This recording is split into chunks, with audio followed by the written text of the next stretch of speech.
आज की कहानी की शुरुआत होती है एक कपल को दिखाते हुए जिनके इरादे कुछ ठीक नहीं लग रहे हैं देखने से। दरअसल आज इन दोनों का प्लान है ग्रोसरी स्टोर को लूटने का, जिसके लिए पूरी तैयारी के साथ है। हालांकि जब पूरा स्टोर लूटने के बाद भी जोडी का मन नहीं भरा, क्योंकि उसने कैशियर के पीछे रखे एक बॉक्स को देख लिया और जिद करने लगी कि उसे खोलो। लेकिन वो कैशियर उसे आगाह करता है कि उसमें वो नहीं है जो वो उससे चाहिए, इसीलिए उसे मत खोलो। लेकिन जोडी के मन में लालच था, इसीलिए उसने उसे खोल दिया। तभी एक गोली की आवाज आई। हम सीधा पहुंच गए एक वीराने जंगल में, जहां एक सहमी सी अकेली लड़की जो न जाने कब से यहाँ भूख के कारण भटक रही है। आगे पीछे उसके कोई नहीं था, न जाने क्या हुआ था उसके साथ अतीत में, जो अभी इस हाल में है वो। लेकिन फिलहाल अभी उसे अपने सामने एक लकड़ी की झोपड़ी दिखाई देती है। वो फौरन उसके अंदर चली गई, जहाँ समांथा को खाने से भरा एक बैग दिखा। जो कुछ भी था उसके हाथ लगा, उसे वो खाना शुरू कर देती है। लेकिन तभी बाहर से किसी की डरावनी आहट सुनाई दी। कोई तो है जो इस तरफ बढ़ रहा है। इस डर के चलते ही समांथा वहां रखे एक बेड के नीचे छुप गई।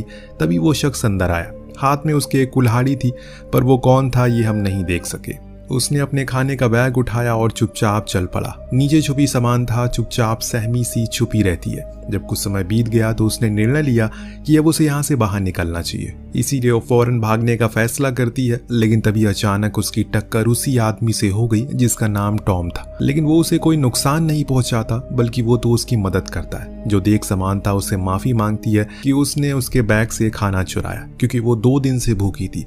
दरअसल उसकी कार खराब हो गई है बीच रास्ते में, तो उसका हस्बैंड पास के ही पेट्रोल पंप पर गया मदद के लिए, लेकिन अभी तक वो लौटा ही नहीं। इत्तेफाक की बात यहाँ ये थी कि टॉम की कार भी खराब हो चुकी है, बल्कि वो तो यहाँ 3 दिन से फंसा हुआ है। अब ये सुनते ही समांथा घबरा गई और कहा कि उसे जाना होगा अपनी पति के लिए, हो सकता है कि वो आ गया हो।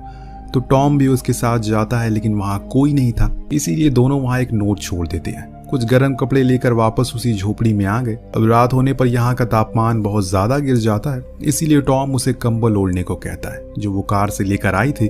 पर उसे ये समझ नहीं आया कि उसका पति उसे ऐसे बीच जंगल में अकेले छोड़कर क्यों चला गया। साथ लेकर भी तो जा सकता था। तो समांथा ने बताया कि वो प्रेग्नेंट है, इसीलिए उसने ऐसा किया होगा। ये सुनने पर टॉम उसके बेड पर सोने को कहता है और खुद जमीन पर सोने की बात करता है। सोने से पहले उसने उसे पीने का पानी दिया, जो कि वो पास में बह रही एक झील से लेकर आया था। लेकिन अजीब बात यह थी कि अगले दिन जब वो वापस गया तो वो झील का नामो निशान ही नहीं था। पर इन्हीं उलझन भरे सवालों को लेकर दोनों सोने के लिए चले जाते हैं। बीच में समांथा को एक बुरा सपना भी आता है, जिससे कि सुबह उसकी जल्दी आंख खुल जाती है। लेकिन आसपास उसे टॉम कहीं दिखाई नहीं देता। बाहर गई तो उसे एक सफेद बालों वाली लड़की बेहोश पड़ी मिली। फौरन वो उसे लेकर झोपड़ी के अंदर आई। इधर टॉम अपनी कार में से कुछ फ्यूल निकालता है ताकि वो उसे समांथा की कार में डाल दे, जिससे वो लोग यहाँ से निकल सके। इधर इस तरह उस सफेद बाले वाली लड़की को होश आता है। तब हम पहचान पाते हैं, अरे ये तो जोडी है, वही ग्रोसरी स्टोर पर चोरी करने वाली लड़की। पर ये यहाँ कैसे आ गई?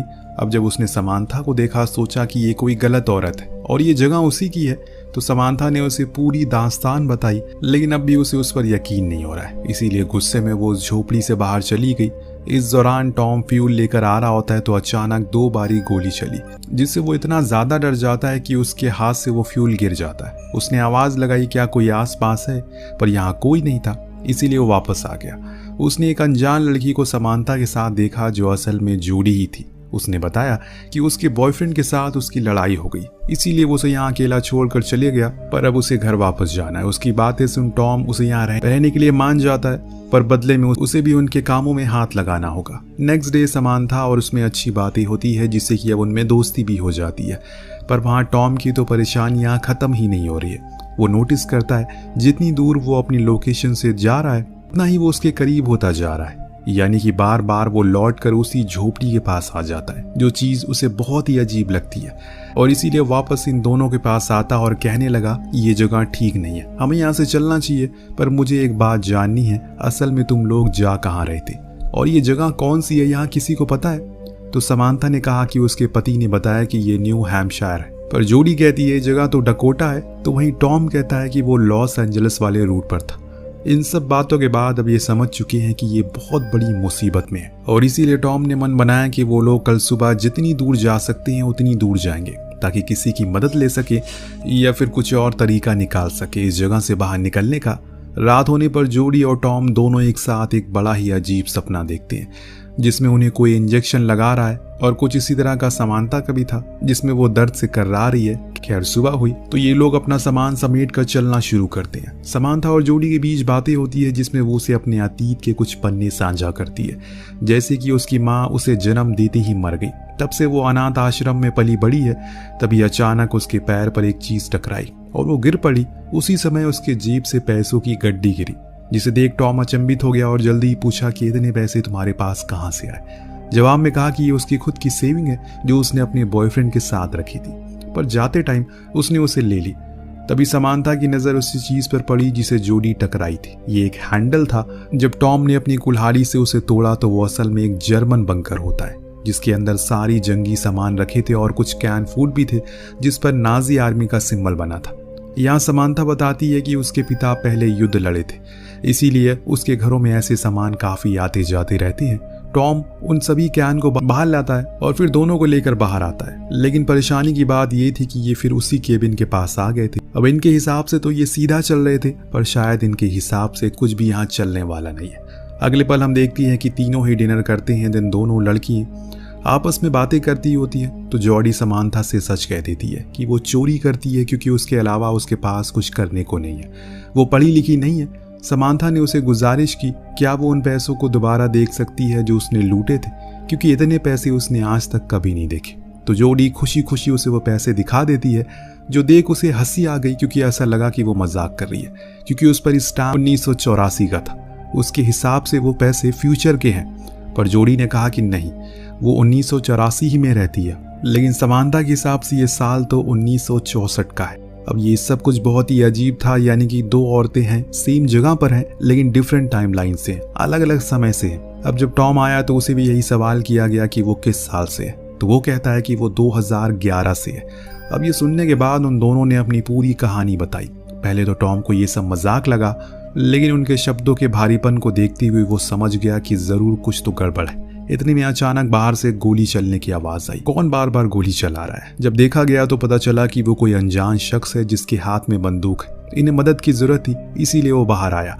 उसे कहने लगा कि वो लोग मुसीबत में हैं, पर वो आदमी जर्मन में कुछ बोलने लगता है जो वो समझ नहीं पाया, लेकिन इतना वो समझ गया कि वो उस कुल्हाड़ी को फेंकने को कह रहा है। इसीलिए उसने वही किया। जब उसकी आंख खुली तो अगले क्षण वो तीनों ही कैद थे और वो जर्मन गायब था। अब उन्हें कहीं ना कहीं ये समझ जाने लगा है कि हो सकता है कि उन्हें समय यात्रा की हो। वो तीनों ही कैद थे और वो जर्मन गायब था। तो सुन सबसे पुराने सन की समानता ने पूछा क्या 2011 तक समय यात्रा मुमकिन हो चुकी है? तो टॉम कहता है कि नहीं, ऐसा कुछ नहीं बना था। थोड़ी देर बाद वो जर्मन लौट कर आया तो टॉम की रस्सियों को खोल दिया, फिर बाहर ले जाकर उसे खूब मारा पीटा। दिन अंत में उसे एक पेड़ से बांध दिया। फिर वो अंदर आया और उन लड़कियों से पूछने लगा कि वो कौन है और कहां से आई हैं। तभी उसकी नजर जॉडी के लॉकेट पर पड़ी, जिसके बारे में वो उसे पूछने लगा। सिर्फ समानता ही थी जिसे जर्मन आती है, इसीलिए वो उसे समझाती है कि वो लॉकेट उसकी माँ का है और वैसे ही सेम उसके पास भी है। तब वो जर्मन नागरिक गुस्से में अपने गले में पहना वही सेम लॉकेट दिखाता है जिसमें एक औरत की तस्वीर थी जो हूबहू समानता की माँ की तरह लग रही है। चीजें अब धीरे धीरे करके और परेशान करने लगती है, लेकिन आप बने रहिए क्योंकि इसका अंत आपको हिला कर रख देगा। अब वो दोनों लड़कियों को लेकर बाहर आता है तो समानता टॉम से पूछती है क्या उसके पास भी ऐसा कोई लॉकेट है, लेकिन वो इनकार करता है। इस बीच वो अनजान आदमी ये भूल चुका था कि टॉम ने खुद की रस्सी खोल ली है। अगले पल अब उस हाल में है जिस हाल में उसने इन तीनों को रखा था, पर वहीं खड़ी ये तीनों अपनी ही कश्मकश में डूबे हुए हैं, क्योंकि कहीं ना कहीं उन्हें ये गुत्थी सुलझती हुई नजर आ रही है। समानता का कहना था कि उस आदमी के पास जो लॉकेट है उसमें जो तस्वीर है वो उसकी माँ की है, पर टॉम ये मानने को राजी नहीं था। पर जब जॉडी ने कहा कि वो तस्वीर वाली औरत उसकी नानी है तो उसके तो होश उड़ गए। यहाँ उस अनजान आदमी का नाम भी पता चलता है जो हमें समानता बताती है। उसका नाम था जो असल में उसके पिता थे। पर सिर्फ यही नहीं, जब समानता ने जॉडी से उसकी जन्म की तारीख पूछी तो उसने बताया कि 3 जून 1964। ये वही तारीख थी जिस दिन जॉडी की माँ की मृत्यु हुई थी अपनी बेटी को जन्म देते हुए, और वो बेटी कोई और नहीं बल्कि खुद जॉडी ही थी। क्यों आपको शौक लगाना? अब पूरे केबिन में शौक का मातम पसरा हुआ है। बात ही कुछ इस तरह सामने आई है, सभी के होश उड़ चुके हैं। समानता को जब पता चला कि उसका पति असल में युद्ध में मारा गया तो वो रोते हुए केबिन से बाहर चलेगी। लेकिन सिर्फ यही नहीं, यहाँ एक और राज से पर्दा उठता है। बाहर बैठा टॉम जॉडी को बताता है कि वो असल में उसकी माँ एक चोर थी, पर वो उसकी इस बात को नकार दे क्योंकि उसके पास ऐसा कोई लॉकेट नहीं था। पर उसका कहना था कि उसके पास सेम लॉकेट है, पर वो अभी उसके घर पर है। वो बताता है कि उसकी माँ एक चोर थी जो अपने पति केविन के साथ शहर के गैस स्टेशन ग्रोसरी स्टोर को लूटा करती थी, लेकिन एक दिन उन्होंने खुद अपने पति को मार डाला, जिसके जुर्म में उन्हें फांसी हो गई। ये एक कड़वा सच था जो असल में हकीकत थी, पर यह चीज जोडी सुन नहीं पाती और वो भी केबिन से बाहर आ जाती है। बाहर बैठी उदास समांथा के पास उसकी बेटी जॉडी गई। अब वो एहसास कुछ अलग है, पहले वाली चीज खत्म हो चुकी है, क्योंकि समांथा को जब से पता चला कि वो अपनी बेटी को जन्म देते मर जाएगी, उसकी तो मानो दुनिया ही उजड़ गई।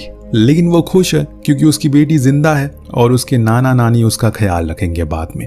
लेकिन जोडी ने बताया कि नाना नानी उस पर बहुत अत्याचार करते हैं और हमेशा भूखा रखते हैं, इसीलिए उसने बचपन में ही उसे घर छोड़ दिया। ये सुनने के बाद वो रोने लगी और फौरन केबिन में आकर हैंसमैन यानी कि अपने पिता को सारी बात समझाई और फिर उसे फ्री करने की कोशिश में लग गई। पर टॉम उसे ऐसा करने से मना करता है क्योंकि वो खतरनाक हो सकता है, पर समांथा को यकीन है कि उसके पिता उसे कुछ नहीं करेंगे। लेकिन जैसे ही वो फ्री हुआ, अपनी बंदूक और कपड़े लेकर भाग गया वहां से। इस बीच समांथा को फिर से अपना वही डरावना सपना याद आता है जब वो अपने बच्चे को जन्म देते हुए मर गई थी, क्योंकि उस समय एडम यानी कि उसका पति जंग में था और घर पर एम्बुलेंस लेट पहुंची।